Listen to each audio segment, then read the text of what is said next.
I am the youngest of 8 children in a family, so as the youngest, you're often the punchline of many a joke.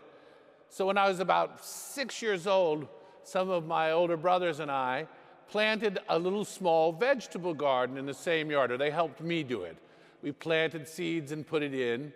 We did that in the morning, and about 4 in the afternoon, I came to check, and where we had planted carrot seeds was an entire row of carrots. What I failed to notice that there was no green parts on top of the carrots. It was just carrots that they had taken from the refrigerator and put down.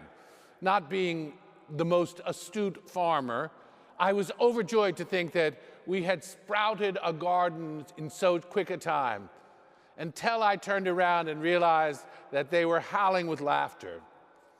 I learned at that very time, first of all, that I probably didn't want to be a farmer for a living, but also that growing things takes time.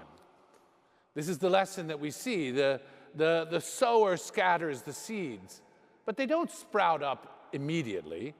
It's that the kingdom of God takes time.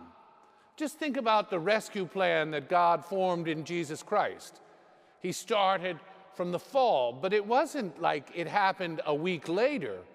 We went through the formation of the people of God under Abraham and through the patriarchs, all the way through the kings and the prophets. God led his people into Egypt and then out into freedom, all to lead us and prepare us for the coming of the Christ. It takes time for the kingdom of God to manifest itself. And so it is that when we are in the process of letting the seed nurture in our lives, we often want things to happen immediately. We want things to grow, but the Lord wants to do them in his own way. Just like a seed that needs to die, some parts of us need to die before we can blossom more fully. And so it is that if we find ourselves in periods of dryness, of periods of doubt, of periods of where we're not feeling the love of God, we need to trust that the sower is working his work in us. And so if you find yourself doubting, then we make an act of faith. Let me explain. Think of any married couple. There are times in their lives when they will feel more in love, but then there are times where they feel less in love.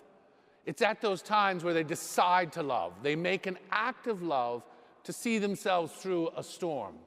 And so it is that we make acts of faith when things are confusing or difficult or dry, to say, Lord, I believe, help my unbelief, because I know you are the sower. When I am feeling hopeless, I'm starting to despair, then I say, Lord, no, I trust that you are the sower who are going to bring this. I hope, but help my lack of hope.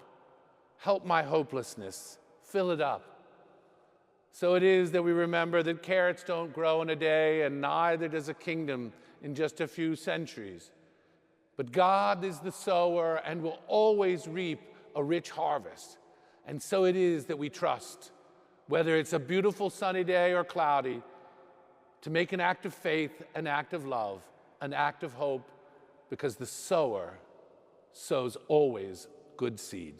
Praise be Jesus Christ.